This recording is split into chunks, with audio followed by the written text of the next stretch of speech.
श्रील हरिदास ठाकुर की जय। प्रेम से कहो श्री कृष्ण चैतन्य प्रभु नित्यानंद श्री अद्वैत गदाधर श्री वसति गौर भक्त वृंद की जय। गंगा माई की जय, जमुना माई की जय, भक्ति देवी की जय, तुलसी देवी की जय, अनंत कोटि वैष्णव वृंद की जय। निताय गौर प्रेमानंदे हरि हरि बोल। All glories to Assembled devotees, Hare Krishna. All glories to Assembled devotees, Hare Krishna. All glories to Assembled devotees, Hare Krishna. All glories to Sri Guru and Sri Gauranga. All glories to Srila Prabhupada. Srila Prabhupada ki jai. Namaste.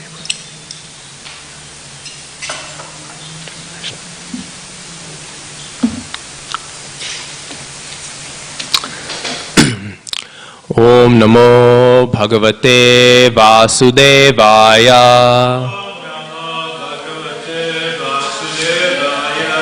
Om Namo Bhagavate Vasudevaya.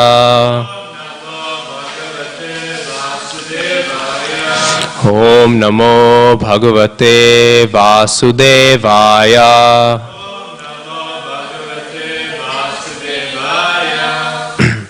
So reading today from Srimad Bhagavatam, Canto 3, Chapter 5, Text 23.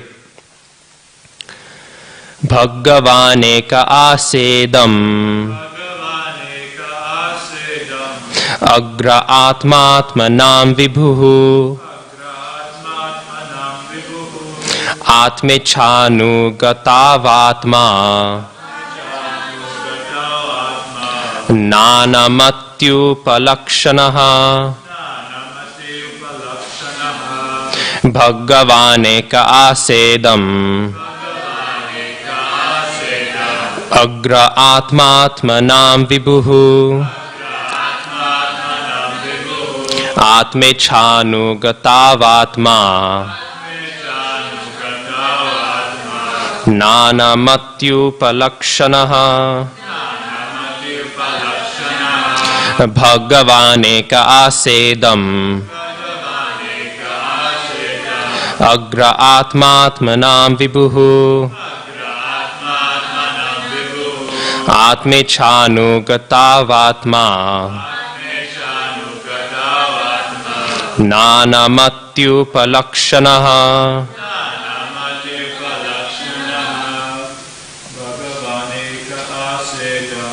Bhagavaneka asedam agra atmatmanam vibhuhu atmechanu gatavatma nanamattyupalakshanaha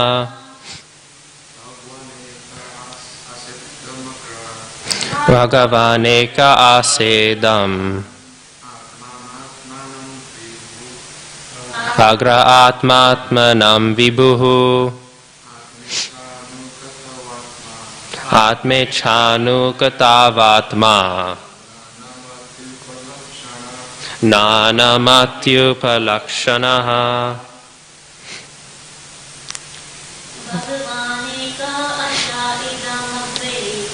Bhagavaneka asedam agra atmanam vibhuhu atmechanu gatavatma nanamattyupalakshanaha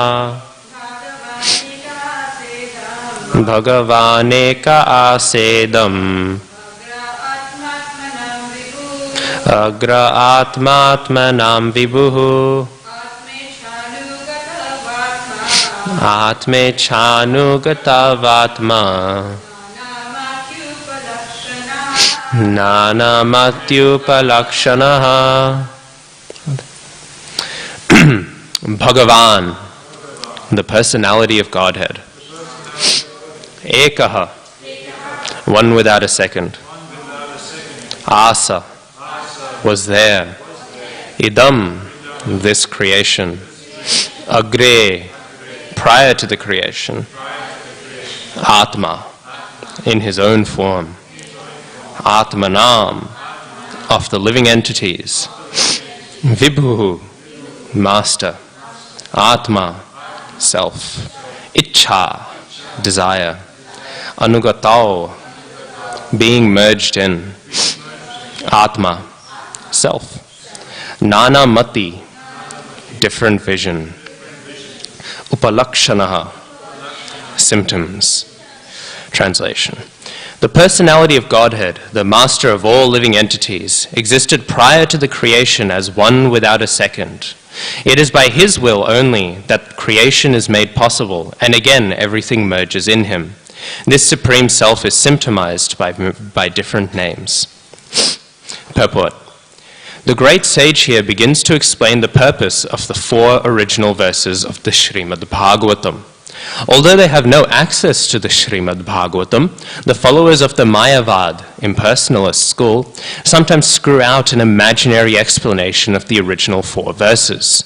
But we must accept the actual explanation given herein by Maitreya Muni because he, along with Uddhav, personally heard it directly from the Lord. The first line of the original 4 verses runs, Aham evasam eva gre.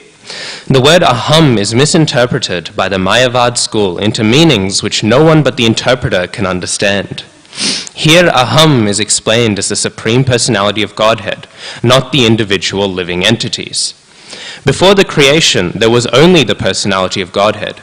There were no Purush incarnations and certainly no living entities, nor was there the material energy by which the manifested creation is affected. The Purush incarnations and all the different energies of the Supreme Lord were merged in him only. The personality of Godhead is described herein as the master of all other living entities. He is like the sun disk, and the living entities are like the molecules of the sun's rays. This existence of the Lord before creation is confirmed by the Shrutis. Vasudevo va idam magra asit na brahma na cha shankaraha. Eko vai narayana asin na brahma neshanaha. Because everything that be is an emanation from the personality of Godhead, he always exists alone without a second. He can so exist because he is all-perfect and omnipotent. Everything other than him, including his plenary expansions, the Vishnu Tattvas, is his part and parcel. Before the creation, there were no Karanarana-Vashayi or Garbhodakashayi or Kishora-Dakashayi Vishnus, nor was there Brahma nor Shankara. The Vishnu plenary expansion and the living entities beginning from Brahma are separated parts and parcels. Although the spiritual existence was there with the Lord, the material existence was dormant in him. By his will only is the material manifestation done and undone. The diversity of the Vaikuntha Loka is one with the Lord, just as the diversity of soldiers is one with and the same as the king. As explained in Bhagavad Gita, chapter 9, text 7, the material creation takes place at intervals by the will of the Lord, and in the periods between dissolution and creation, the living entities and the material energy remain dormant in him. And again, the translation. The personality of Godhead, the master of all living entities, existed prior to the creation as one without a second. It is by his will only that creation is made possible, and again, everything merges in him. This Supreme Self is symptomized by different names.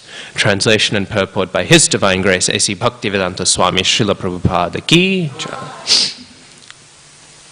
Om Jnanatimirandhasya Gyananjana Shalakaya Chakshurunmilitam Yena Tasmai Shri Gurave Namaha. Shri Chaitanya Manobhishtam Sthapitam Yena Bhutale Swayam Rupa Kadama Hyam Dadati Svapadantikam Vandeham Shri Guru Shri Yuta Padakamalam Shri Gurun Vaishnavamscha Shri Rupam Sagrajatam Sahagana Raghunathanvitam Tam Sajivam Sadvaitam Savadhutam Parijana Sahitam Krishna Chaitanya Devam Shri Radha Krishna Padan Sahagana Lalita Shri Vishakhan Vitamscha He Krishna Karuna Sindhu Dinabandho Jagatpate Gopesha Gopika Kanta Radha Kanta Namostute Tapta Kanchana Gaurangi Radhe Vrindavaneshwari Vrishabhanu Sute Devi Pranamami Hari Priye Namo Mahavadanyaya Krishna Prema Pradayate Krishnaya Krishna Chaitanya Namne Gauratashe Namaha Vanchakalpatarubhyascha Kripa Sindhubhya Evacha Patitanam Pavanebhyo Vaishnavebhyo Namo Namaha Jaya Shri Krishna Chaitanya Prabhu Nityananda Shri Advaita Gadadhara Shri Vasadi Gaura Bhakta Vrinda Hare Krishna Krishna Krishna Hare Hare Hare Rama Rama Rama Hare Hare. So over the past week or so we've been hearing the questions that were being proposed to Maitreya, and now we're beginning the answers. As we know, there was a wonderful series of questions pertaining to the manifestation of the world, the maintenance of the world, all of these sort of somewhat mundane seeming topics. Varnashram as well was asked. But now we are getting the answers, and the answers are very nectarian. The answers are very sweet. We hear very beautiful answers that have been recorded in Srimad Bhagavatam. And so we have this first one, which is regarding the creation itself. As we go on, we'll hear more details, and actually as we continue on to the third canto, we'll probably get into one of the more confusing parts of the Bhagavatam. Towards the end of the third canto, we'll hear about all the details of this creation, and it's definitely a headache when we get up to it. Hopefully I'll be in Port Macquarie and I won't have to explain those texts, because they're very difficult. All of the fine details of Sankhya philosophy. Sankhya philosophy is named so. It literally means to count, because they're counting out all of the elements, they're counting out all of the details. And yeah, so we'll hear all of these sort of descriptions, but they aren't in this section. It'll touch upon it a tiny bit in this section, but it'll really flesh them out towards the end of the third canto. So, what do we hear? We are hearing about the nature of the creation. We're hearing about the nature of this material world. And I do have a pastime, but before then, there'll be a bit of philosophy to discuss. This will be a little bit philosophical, but I find this section of Bhagavatam is rather philosophical. So, it's speaking about the manifestation of this world. Why is this world manifested? Why does this world exist? And this is a classic question, if you will. Why is there something rather than nothing? Why does this world exist at all? And people wonder this in all sorts of ways. And there's different answers that are given by our acharyas. There are two general ones. One that is given by Vishwanath Chakravarti Thakur is somewhat in line with the famous text from the Bhagavad Gita, Prakritim Purusham Chaiva Vidhyanadi Ubhavapi. So, as we know, this text is saying the Prakriti and the Purush, so the living entity in the material world, we should understand both to be eternal, anadi, without beginning. There are different words for eternal in Sanskrit, and they all have different connotations. Some mean it was not eternal before, but now that it is existing, it will be eternal forever. And there are others which say that it has been eternal all the way backwards, but it might end sometime soon. And then there are others which say it's eternal both ways, and of course, if something's not eternal either way, it's not eternal. So those are three general connotations. And anadi definitely has this connotation of eternal backwards. Sometimes it's used not in that way, but by and large it is. And that's how Srila Prabhupada renders it. So we find here, the living entities and this material world, both are eternal. And so Vishwanath Chakravarti Thakur, also in his Bhagavatam commentary, he says, therefore, because they are eternal, we cannot give a reason. It's always been this way. This is the way that everything's always been. We find a similar point being made in the Vedanta Sutra. In the Vedanta Sutra, the question is asked, how can we say that Krishna, how can we say the Supreme Personality is faultless? He has placed us here in this world of suffering. So if he has placed us here in this world of suffering, then that is his fault. He is causing us to suffer and to experience so much torture. But in the Vedanta Sutra, the response is, well, the jivas are eternal. The Purush, as we know in Bhagavad Gita, there's the Purush inside the Prakriti, inside the material energy, which is also a very Sankhya idea. In Bhagavad Gita, we actually find a very prototypical, a very primitive sort of Sankhya philosophy, a very streamlined, simplified version. So in Vedanta Sutra, it says, how can Krishna be perfect? He has placed us in this world. And in Vedanta Sutra, we hear the answer is, well, Krishna never placed us in this world because, well, this world is eternal. This world is eternal and the jivas are eternal. So there never was there a point where Krishna said, hey, I want to create some jivas to torture, so I'll create them, and they can be thrown into this world. So this is the Vedanta Sutra's answer. It says it just is that way. It is what it is sort of its answer. However, we can come to another explanation, and this is an explanation that's also found with Shastric justification. Vindhyavali, the very, very pious and spiritually advanced wife of Bali Maharaj, she says, Kridhartam atmana idam tri jagat kritam te. She says to Krishna, or rather she says to the Supreme Personality of Godhead, she says as Bali Maharaj is being tied up and imprisoned, she says, oh Supreme Personality, you have created this tri jagat, all of the three worlds, this whole material existence. Why have you created it? For your pastimes, for your leelas, out of your desire for pastime. That is the only reason you've created this material world, which is why my husband is so foolish. Which is why he's such a fool, such a rascal. Because he is thinking this material world is here for his pastimes, for his ownership.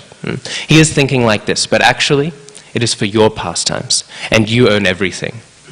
Anyone who claims to own even a single square centimeter of this material existence is both a thief and a fool.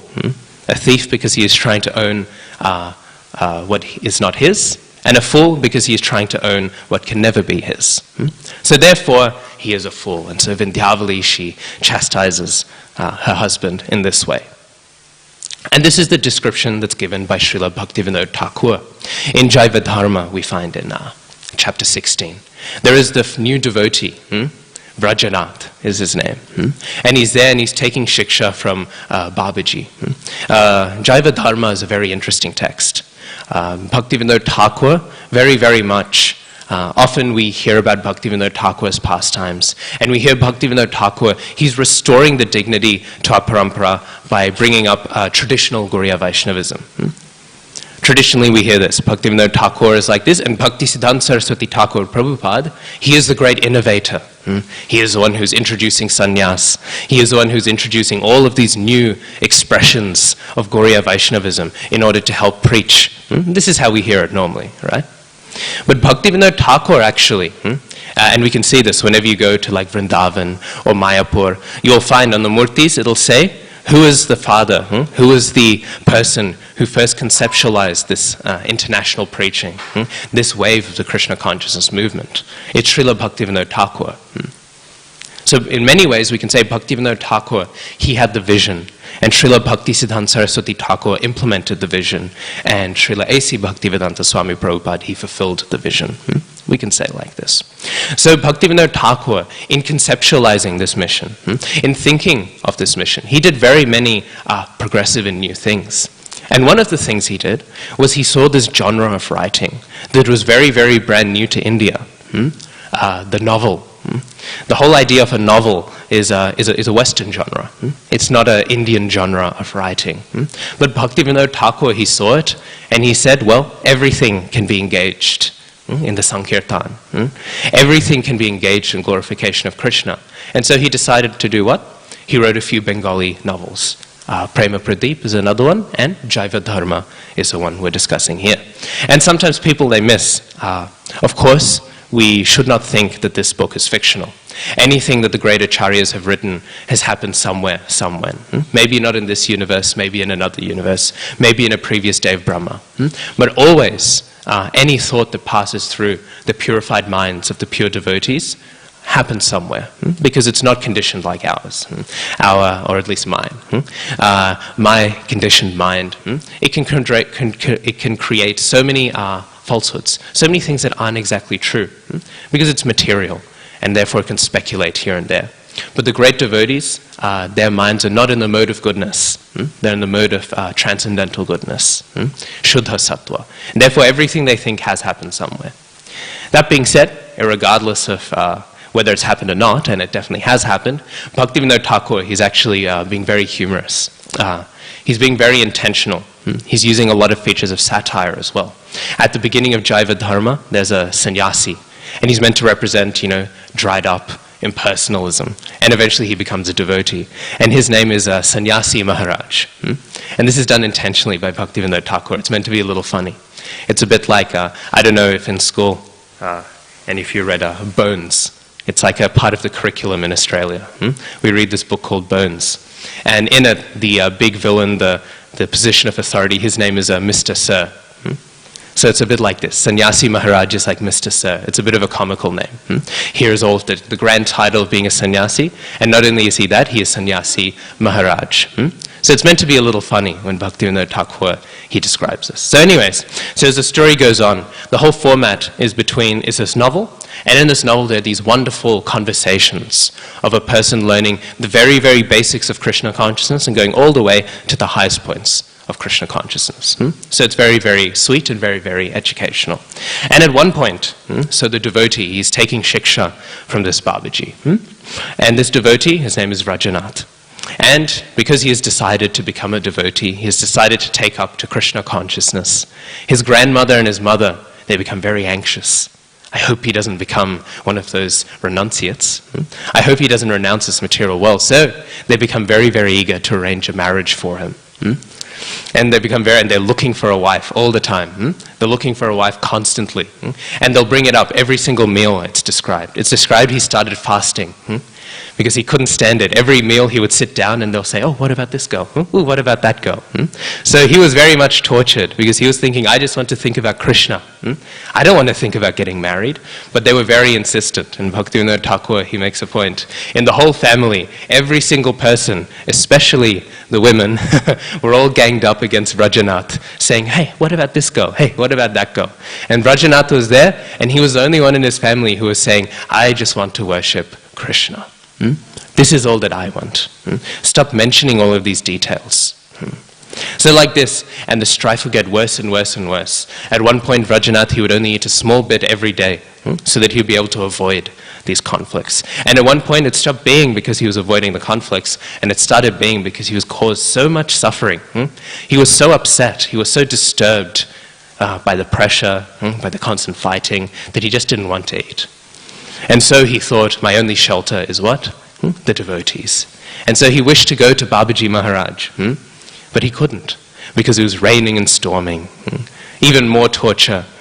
Not only does he have to experience all of this, and not only then is he deprived of Krishna Katha, but he's deprived of Krishna Katha in a way that he must hear more of this. Hey, maybe this girl. Hey, maybe that girl. So poor Rajanath. Poor devotee. So the next day, the storm ends, and he is finally able to go to his guru. And he goes to Babaji, and he goes up to Babaji, and we can imagine what's going on in his mind. How terrible is material existence? How terrible is my life? So Rajanath, he's very, very upset, and so he goes up to Babaji, and he says, what's the question he asks? He says, why do we have to suffer? Why do we have to exist in this material world? He says, there's a reason why I'm asking this, but I'll bring it up later. But you can imagine as he's saying it, inside he's wondering, why does my grandmother have to be so eager for me to get married? Why do I have to undergo all of these things? And so he asks this to Babaji Maharaj. And so the Babaji, he replies, and he replies very philosophically. And what he says is, we can see the jivas. There are three types of jivas. There are those jivas in Goloka. And those jivas in Goloka, they're expanding out from Balaram. They expand out from Balaram and they engage in all of Krishna's sweet pastimes. Then we have the jivas in Vaikuntha. And these jivas in Vaikuntha, they all expand out from Sankarshan. And they're all worshipping Narayan, the Supreme Personality of Godhead, very nicely. And then we have the last category of the jivas. And these jivas come out from Mahavishnu. And they very nicely engage with Mahamaya. They are very sweetly engaged in this conditioned existence. And they are completely conditioned here in this material world. And he says the jiva is like a little jewel. Krishna has decided to decorate it beautifully. And how has he decided to decorate it beautifully? He's decided to decorate this little jewel beautifully by decorating it with his own qualities. And therefore we know Krishna, he is infinitely independent. Krishna can do whatever he wants to. So, these little jivas, they can do a tiny bit of whatever they want to, right? They have a tiny, minute independence. We might struggle to say the jivas have free will, but they do have will. They can do something that they wish, and so they desire to be here in this material world. They have the two options, and they choose to be here. And then so, Rajanath, he's thinking, oh wow, that doesn't satisfy me, In his mind, he's hearing his grandmother saying, oh, what about this girl? What about that girl? That's what's going on through the back of his mind. And so he says, well, Krishna is what? He is Karunamaya. What does Karunamaya mean? It means full of mercy. Krishna is Karunamaya. So why would he allow this material world to exist? If he is full of mercy, wouldn't he just take us all and pull us all out of it? He is so infinitely merciful. Why do we have to suffer here? And Babaji Maharaj, he says, it is very true that Krishna is Karunamaya. It is very true that he is full of mercy. But he is also Leela Maya. This is going back to the point of, what's her name? Vindhyavali. It's going back to Vindhyavali's point. Krishna is also Leela Maya. He is not only full of mercy, he is also full of pastimes. And therefore he manifests this world because he must have his pastimes. This world is here so that Krishna can have all of his pastimes. And in fact, we can say Krishna can't be Karunamaya. He can't be Karunamaya without people to be merciful too. So how can Krishna be Karunamaya? How can Krishna be full of mercy? How can Krishna truly be full of mercy if he's just theoretically holding this mercy? It is only through his pastimes that he can give this mercy. And therefore it is only by having people to give the mercy to that Krishna can be the most merciful.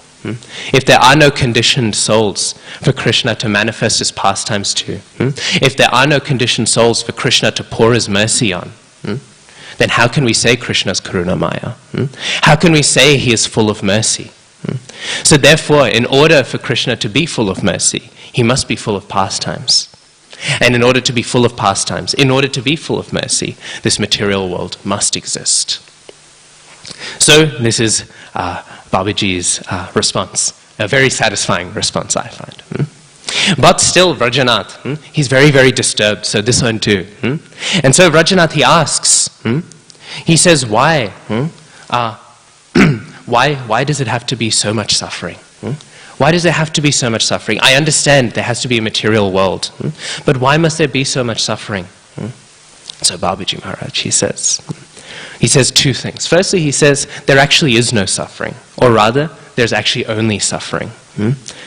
People who immerse themselves purely in the suffering of this material world, they think there's happiness.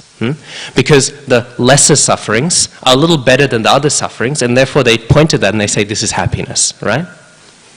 That's how most people, they feel happy, right? They'll say, there's people who are worse off. This is most people when they're having some sort of difficulty. They'll say, there's people who are having a worse time than me. And then they feel a little better about themselves, right? And even then, we think, what is the greatest happiness that people tend to have in this world, right? People will say, oh, we'll go on a vacation, right? And they'll have a 1 week, 2 week vacation, right? What is this? And this is just an end of the suffering of their day-to-day jobs, right? All that it is it's a lesser suffering. And why is it a lesser suffering? Because after 3 weeks, 4 weeks, if they take a very long holiday, if we look at retired people, they're bored out of their mind. So it's just a lesser suffering, actually. But it's all suffering. So he says, actually, everything is suffering here. But this is a suffering that when it makes you suffer enough, eventually people, they become introspective. They begin to think, hey, maybe if my life is actually really just very depressing, maybe there's something deeper to it. And then it brings them to sadhu sangha. And then when it brings them to sadhu sangha, to the devotees, to those people philosophically inquiring about the nature of reality, then they begin to taste happiness for the first time in a very, very, very long time. And in this way, we can say all of those sufferings, they're all just joys in that sense. On their own, all of the sufferings are just suffering. There is no happiness. But once they are brought to the happiness of Krishna consciousness, which that suffering eventually teaches people the lesson, there is no joy being the independent controller. There is no joy trying to enjoy that which is Krishna's enjoyment, which is made for Krishna's Leela. This world is not made for our Leelas. This world is made for Krishna's Leela. And when they understand this is not made for me to enjoy, then there is happiness. And then all of those sorrows which lead to that happiness, they are not sorrow anymore. Now, because they are the cause of all of this happiness, we can't consider them sorrow anymore. So this is Babaji Maharaj's first response. And the second thing he says is, he says, well, because Rajanath is thinking, he's like, again, that just justifies suffering. It doesn't have to be this bad. But Babaji Maharaj, he says, actually, how can we deprive Krishna of any pastime?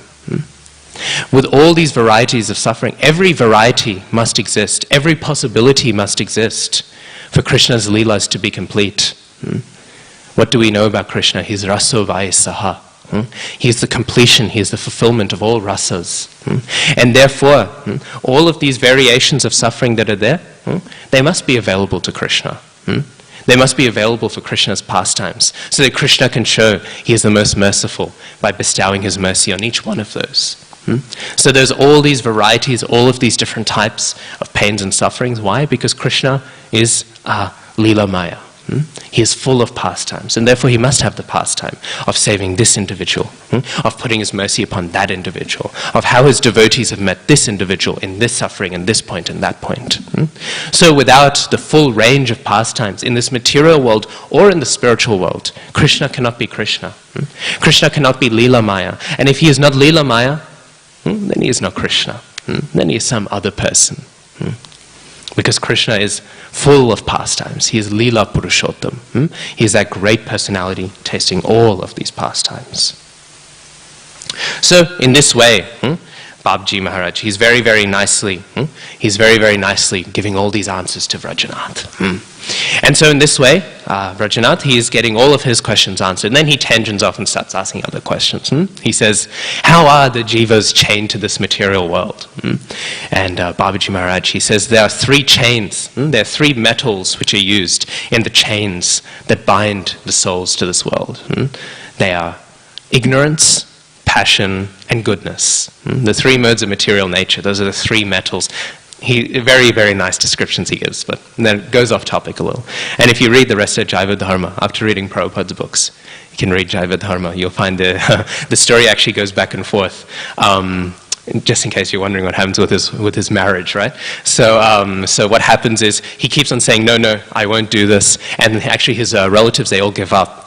But the brother of the girl who they arranged the marriage with, he doesn't give up. And he starts going to Babaji Maharaj and starts messing things up. And it's a really fun story. I won't tangent off into it, but it's very, very sweet. So in this way, we have found two descriptions for why is there so much. Why do the Leelas exist? Why does the pastimes exist? Why is Krishna manifesting this material world? Why is this material world here?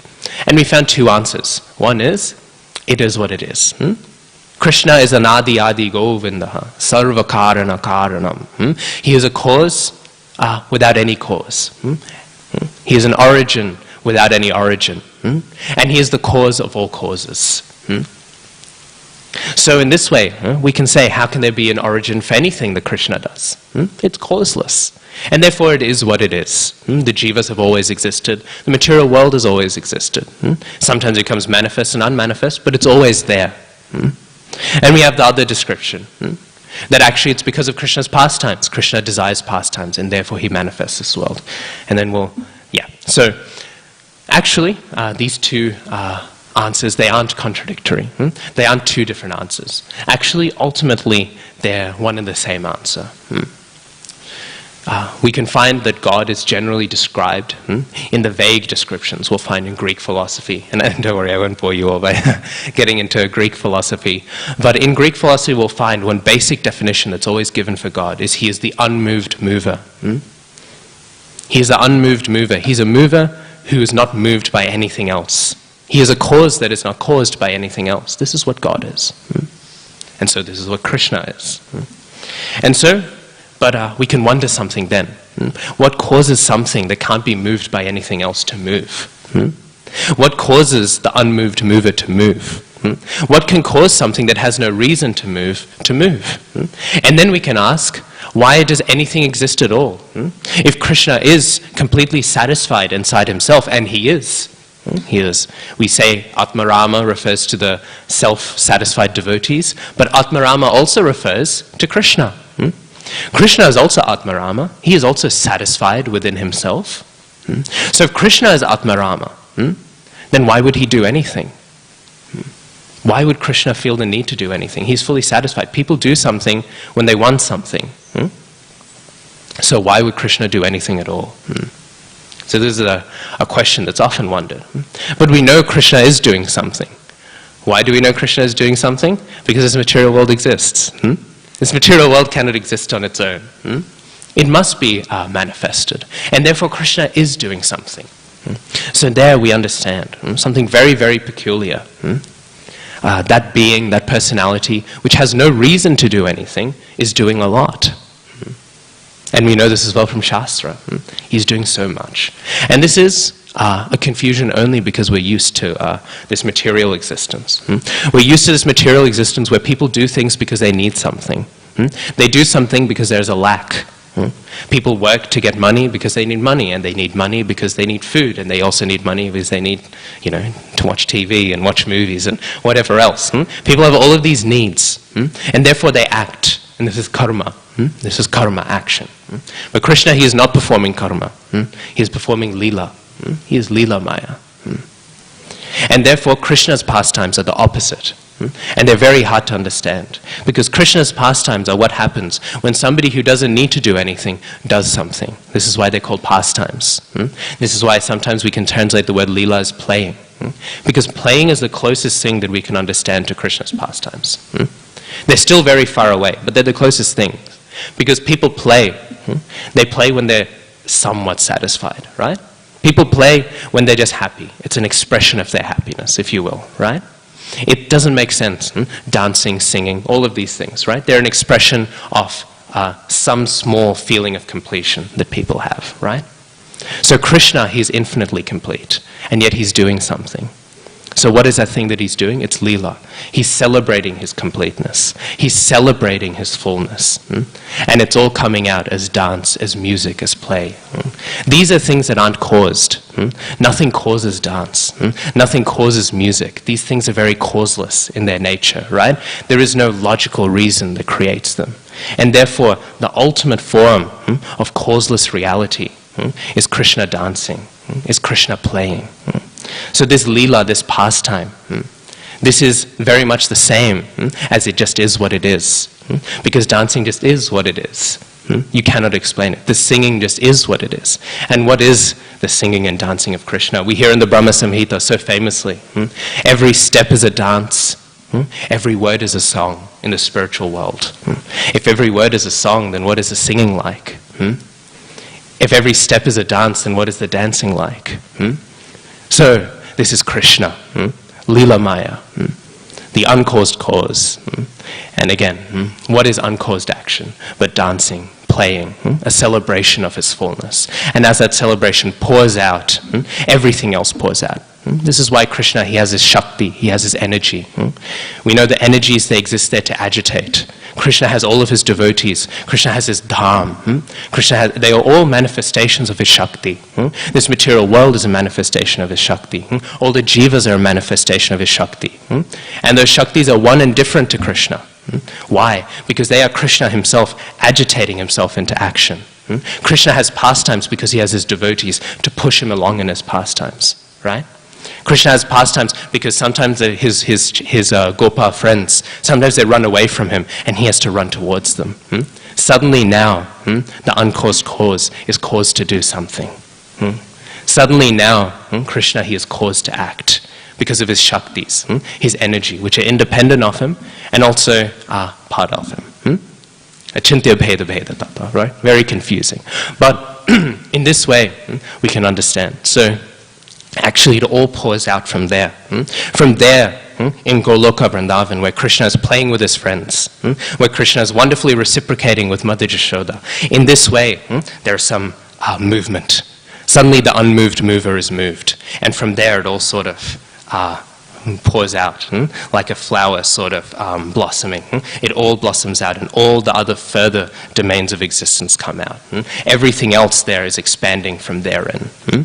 So all the other movement in the world, that's why we hear the expansions. This personality expands into this personality, expands into this personality. It's all eternally happened. It's not there was ever a point where this didn't happen, but this is done so we can try to somehow understand the causation in the spiritual world. And then it all happens. And then we reach a point where there's the movement of like all the planetary systems moving around. But they all find themselves in the root of the fact that Krishna likes to play with his devotees. He has his pastimes. This is why there's motion at all. Everything exists as a side effect of that central concern. So we hear like this, very sweetly. These are the pastimes of Krishna, and this is why Krishna is the Supreme Personality of Godhead. No personality qualifies as much to be, as the Greek philosophers called it, an unmoved mover, more than that Krishna, who dances, who moves without any reason to, besides the fact that he is so joyous and happy within himself. So like this, we understand it. And we find there's so much nectar, actually, in this movement of Krishna, in this Leela of Krishna, in these pastimes. It's mentioned here in today's text. This Supreme Self is symptomized by different names. And Srila Vishwanath Chakravarti Thakur, he actually writes these different names, Paramatma and Brahman, and all of these other names, all of the different ways that everyone reciprocates with Krishna. They are all there because Krishna is so full of everything. Even the atheists, Srila Prabhupada says, even the atheists are reciprocating with Krishna. They're reciprocating by the fact that Krishna says they say Krishna doesn't exist, and Krishna just pretends he doesn't exist, right? So to the atheists, Krishna hides himself, and therefore that's reciprocation. And then eventually, when they die, he'll reciprocate to them by being death. When they die, that is the reciprocation Krishna has to atheists. And like this, in all sorts of ways, Krishna, he reciprocates, right? And that's why he is symptomized by many different names. And we find this in the pastime. And I'll only speak quickly about the pastimes, otherwise we'll go over time a little. We find Krishna, after being taken by Akrura, he gets taken to Mathura, right? We know this. So Krishna, he gets taken to Mathura, and he's there in Mathura, and everyone is so excited to see him, right? Everyone is so much relishing. Here is Krishna, the Supreme Personality of Godhead. And we've heard so much about Krishna, and they had. It's not that they didn't know what was happening with Krishna. Narad Muni himself, he came to Kamsa. At one point, he thought he wants to spice up the Leelas more, right? And we know Narad Muni, he has this wonderful job of spicing things up. Often you'll hear Narad Muni, he does things in pastimes, and you think, Narad Muni, what are you doing, you know? Why did you do that? So he goes to Kamsa and he tells them everything, you know? Devaki and Vasudev, they managed to have this Krishna escape. And he's been taken to Nanda Maharaj, and you're sort of thinking, Narad, what are you doing, you know? This is a secret. Didn't you get the memo? Was Narad Muni maybe taking a nap when the memo went around that this is a secret, this is done to protect Krishna? But Narad Muni, he's doing this why? Because Krishna loves pastimes. He is Leela Maya. He is relishing and tasting his pastimes all the time. So Narad Muni, being the great devotee he is, he's agitating those pastimes. He's adding a bit of rasa to them. He's building up the tension. Let's have Kamsa really, really, bring all that he can, so that Krishna can bring all the more that he can bring, in order to make this pastime even sweeter. So Narad Muni is doing like this, and so everyone had been hearing about this Krishna. And I'll touch a little bit more about how they're hearing about him in a bit. So, in this way, they're all hearing about him, and they're all very, very excited. Here is that beautiful Krishna. And in all sorts of ways, they're reciprocating. Not all of them. Krishna reciprocates back if they're not appreciating. We know there's the washerman, and Krishna asks for the clothes, and the washerman, he says, why would you ask for these clothes? These are the king's clothes, not your clothes. Who are you to ask for the king's clothes? Actually, you should learn your lesson. Once I asked a request like this, and I got in a lot of trouble. You should know who is the true owner of these clothes. It is Kamsa. And so we know Krishna, with his hand, he sort of just, and then the washerman's head falls off. And what did the washerman learn then? The chastisement Kamsa gave him was bad, but Krishna's chastisement is a whole lot worse. So this is what Krishna was making the point. You think it's a severe thing? You can learn by punishment. The washerman was making it very clear he learns by punishment. I was punished, and therefore I learned not to try and desire the king's things. So what did Krishna do? Krishna, he said, well, here we go. If chastisement is what you need to learn by, I'll give you some really heavy chastisement. And therefore he kills him like that. And so there's the lesson. Kamsa might be the owner of these clothes in his demonic mind. But we go back to what Pandyavali said, right? Anyone who thinks they own anything is just a fool and a thief. So, like this. And then we know all sorts of other pastimes happen. There's lots of appreciation of Krishna and Balaram as they're walking through very casually. And then they see there's the Dhanur Yagya happening. And there's this wonderful big bow. I forgot how much it weighs. My spiritual master was describing it. He was describing it in lakhs, and the moment like Indian counting comes up, like I give up. I still remember the first time my mother wrote down a number, so-and-so lakhs, and I nearly had a stroke, because there's 2 zeros, comma, 3 zeros, comma, and then 1 zero, comma, and 2 zeros, comma. There's no reason. So Guruji, he said it in lakhs, and because he said it in lakhs, I can't remember. It's all just French to me. The moment Indian counting comes up, it's game over. So anyways, but he described it was very, very heavy. We can at least say that. It was a few lakhs kilos. I think it was 530 lakhs. Look, I can't remember, but it was very, very heavy. And so Krishna, he picks it up. And it's described, he didn't even really want to break it. He just sort of wanted to see, how does this bow look? This bow looks cool. I'll sort of play around with it, right? And so he strings it up, and just playing with the string, he accidentally snaps the whole thing in half. And everyone becomes a little worried. And this is all coming back to Kamsa. Kamsa, in the build-up to this, he's been very, very anxious. We know in Bhagavatam, it's described so sweetly. He's looking in the mirror, and Prabhupada actually in Krishna book. I really like the way Prabhupada writes it in Krishna book. He said, Kamsa, he looks in the mirror, and he could not see his head, even though he did have a head. So very, very... It's a very nice translation by Prabhupada. So even though he had a head, he could not see the head. And the moon and the sun, there appeared to be two. Like this, he was seeing double. And he was having dreams that he would be killed. So the foreshadowing is very on the nose, right? It's not being indirect. He was having dreams he would die. And so, in this way, what is Krishna doing? Obviously, we know all these inauspicious things are there all the time. But Krishna is especially doing these in order to build up the tension for his pastimes. Again, Krishna's Leela Maya. These pastimes are happening so that he can enjoy these pastimes. And he can enjoy these pastimes when there's more relishability, more rasa, more mood being made, more and more and more and more. And the tension is building up in Kamsa's mind. Again, Kamsa, we know in Chaitanya Charitamrita, Kamsa represents fear, and he is definitely representing fear right now, right? He is very afraid. And so, the arena is being made ready for the wrestling match, the famous, famous wrestling match. And then what happens there? All of the kings, all of the politicians, they all have nice seats. And Kamsa, he has the nicest seat. And he sits there. And even though he has this very nice seat, he's very, very afraid. And so we know, Krishna, he goes up, and he starts going up towards this wrestling match a little bit later after doing away with the bow. And he also does away with the whole army that's there to protect that bow, right? And so Kamsa, he's hearing all these things and he's thinking, it's not looking good for me. And so Krishna, he goes, and we know the pastime, I won't get into it, there's the elephant keeper and his elephant, and Krishna does away with the elephant very, very efficiently. And he kills the elephant, This elephant was blocking the way.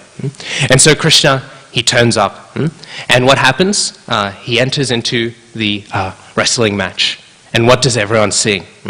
Everyone sees again the Supreme Self, which is symptomized by many different names. The wrestlers, they see this wonderful thunderbolt. The women, they see Cupid personified. The Vrishnis, they see the worshipable deity. The yogis, they see Param Tattva, the supreme truth. The unintelligent people, they see the Brahman effulgence, right? So to speak of the Mayavadis being unable to access the Srimad Bhagavatam, and to speak of the Mayavadis, as Srila Prabhupada so wonderfully mentioned in today's purport, who twist the meanings of the Bhagavatam. Here they are, unintelligent people. All of the cowherders, they saw their relative. The impious rulers, they saw their chastisers. The king of Bhojas, Kamsa, well, he saw his death. So like this, Krishna, he's reciprocating all of these wonderful things. Because there's so much depth to Krishna's pastimes and to Krishna. Sometimes when we speak of Krishna Leela, we've actually just been speaking for today entirely about Krishna Leela. And sometimes when we hear Krishna's Leela, we'll hear it just, and we'll sort of think in a bit of a Sahajiya way. Often we hear this word Sahajiya, we hear it with Ras Leela and, Radhakund, Srimati Radharani's pastimes. But actually this Sahajiya tendency can go into any domain of Krishna's pastimes. Because we'll hear these pastimes and we just hear like a cool boy, running around, It's not as damaging to spiritual life, but still, it is not the proper conception. We must understand. This is infinite truth, infinite reality. This is the supreme personality of Godhead who is manifesting these pastimes. So there's so much depth. That's why each person saw a different thing. When people see a normal personality like me or the Prime Minister or someone like that, right? They see someone like that, they'll get a few different things, right? Some people will see, the savior of the nation. Most people will see the doomer of the nation. You know what I mean? Like, they'll see like this, but they won't see this much variety because there's not so much depth, just a limited personality. And yet, there still is so much variety. How much variety then at the unlimited personality? So all of this is being seen. Of course, at one point, the devotees just see their friend, but that's a very high point. And when somebody reaches that point, they don't need to be told in a Bhagavatam class how to see Krishna, right? So, like this, so much depth we can find, so much beauty is there being reciprocated, which is why our acharyas will find they say so many different versions, so many different explanations for all of Krishna's pastimes, and they're all true, because Krishna is unlimited. Namaste no. Namo Radhikaya Twadiyai Priyaya. Namo Nanta Leelaya Devaya Tubhyam. I bow down to that personality who has Ananta Leelas. Unlimited Leelas. And not only are his Leelas unlimited, not only is a number of them unlimited, but each Leela themselves, within themselves, is unlimited. There's unlimited depth in all of them, which is why on Sunday we were talking about Putana.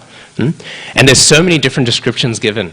I was going through them. I think I was annoying people by the end. I was going through all the explanations for why Krishna's eyes were closed. Imagine what a small detail. Krishna closing his eyes. And I think, 25 descriptions I found for different explanations why he closes his eyes. Again, his pastimes are unlimited. And like this, his pastimes are unlimited, and they reciprocate the mood of all of the devotees. Unlimited, there's so much nectar. No matter who you are, there's always some nectar in there. And even in the complete form of Goloka, because these people, some of them are not having the full conception. Even those who are having the full conception in Goloka, they're all seeing a different thing. When Krishna, he's running around and sweating as he's playing, his cowherd boy friends, they think, look at Krishna, he's struggling, he's not as fit as us. They're thinking like this. And Mother Jashoda, she sees one drop of sweat, it's described in Shastra, that Mother Jashoda will happily die 1,000,000 times just to wipe one bit of sweat off Krishna's forehead. So completely different things they're seeing, even in completion, even in perfection. How unlimited are Krishna's pastimes. So like this, they're seeing them. And seeing Krishna, they have a very, very wonderful response. All of these people, what do? Yatha drishtam, yatha shruttam. So what their eyes are drinking. It's described. Not what darshan they're having. My spiritual master, he makes this point. At this point, when you're seeing something like this, darshan is maybe one term, but more fully, the eyes are drinking in the qualities. What the nostrils, what they're smelling, what the tongues are tasting. All of these senses, what they're all seeing, what their arms are embracing. All of this, yatha drishtam, yatha shrutam. These things which they're seeing, which they're hearing, which they're experiencing, what are they doing? They're discussing them. They're speaking among themselves. They're describing all of these things they're seeing. My spiritual master was making the point, the reason why Shukadeva Goswami, he actually repeats himself. First he says they're drinking with their eyes, and then he says again they're drinking with their eyes, and then he describes all these other things. Why does Shukadeva Goswami do this? Because even Shukadeva Goswami, he's getting anxious, he's getting frustrated. I can't fully express in words the beauty that is here. And so he's repeating himself because he's trying to find the words, he's trying to convey what is this beautiful thing that I'm seeing. I'm struggling to capture it in words, and therefore he's repeating himself to emphasize it. How beautiful is this? This is the beauty they're seeing, so of course they're discussing it. And they're saying all of these things. They're saying, hey, this is that son of Vasudeva. That son of Vasudeva and Devaki. Here is the killer of the Putana witch. Here is the killer of Trinavarta. Here is that wonderful, wonderful cowherd boy who protected all of the cows by swallowing the fire. And here is his brother Balaram, the killer of Bakasur. Now we might be confused. Because who kills Bakasur? It's Krishna, right? It's not Balaram. So they've made a mistake. The reason why is because they were all actually gossiping. When everyone would gossip, they would only gossip about Krishna. And so, as we know in gossip, it's like Chinese whispers, people will do one thing and then, by the time it comes back to that person, it's a completely different story, right? So all they were doing is they were gossiping about Krishna. And so they got the details mixed up, Sometimes, Balaram would be killing a demon Krishna killed. Krishna would be killing a demon Balaram killed. Like this, it would all get mixed up. What nice gossip. How nice would it be if we all, in our spare time, gossiped about Krishna, right? We hear of, unfortunately, in every community, unfortunately, even in devotee communities, people will start gossiping about this and that. But we see in Bhagavatam, the correct way of gossiping. We should gossip all the time. We don't see so eagerly people come together and they say, hey, I read Krishna book. Did you hear? Krishna, he does this. Krishna, he lifts up Govardhan Hill. Wow. We don't hear people gossiping like this, but that's what they were all doing back then. Like wildfire, these stories spread. Imagine, everyone is just relishing the pastimes of Krishna. These days, people, what will they do? Well, they'll say, I don't have time to read Prabhupada's books. I don't have time to listen to Prabhupada's classes. I don't have time to listen to Katha. How silly, how foolish. People then, even in their day-to-day gossip, they would just be talking about Krishna. And we don't have time to read about, to hear about something so beautiful. Actually, the eyes that are not drinking Krishna's pastimes, the ears that are not hearing them, the nostrils that are not smelling them, the arms that are not reaching out to embrace them, they're just a waste of a human body. Just a waste of a human life, actually. Not to be heavy, but that is what it is. So we should always be relishing Srila Prabhupada's books in the way that these people are relishing them. All of these details so sweetly, so nicely. And actually, not just Srila Prabhupada's books, but also, so nicely, we have Sri Sri Radha Gopinath here. How many times do we see them and drink in with our eyes their beauty? Radha Gopinath are none different. In fact, they're sweeter than the Krishna and Balaram who were there in Mathura. Technically speaking, there's more sweetness and more beauty in Radha Gopinath than even in the Krishna and Balaram there. So we should drink in it in that way. And we should discuss Hamsa Sangha Prabhu. We might remember Hamsa Sangha Prabhu, right? Hamsa Sangha Prabhu, I remember, he would very nicely, every morning, whenever I'd see him, he would always ask me, he would say, what color was Srimati Radharani's dress today? What color was the turban that Gopinath was wearing? In this way, he would gossip about Radha Gopinath, right? In this way he would speak. I very, very much appreciated the sentiment of him. I thought this is a very, very, very good thing to do. How often when we see Radha Gopinath, do we go to the other devotees we know and say, hey, did you see? How beautiful were Radha Gopinath today? Did you see how wonderful the garland was? Did you see how sweetly Krishna, he is holding the flute? Not just the dressing, which changes every day, But even the things which apparently don't change every day. How can we ever stop speaking about how sweetly Radha Gopinath, for 50 years he has been holding the flute in Sydney, and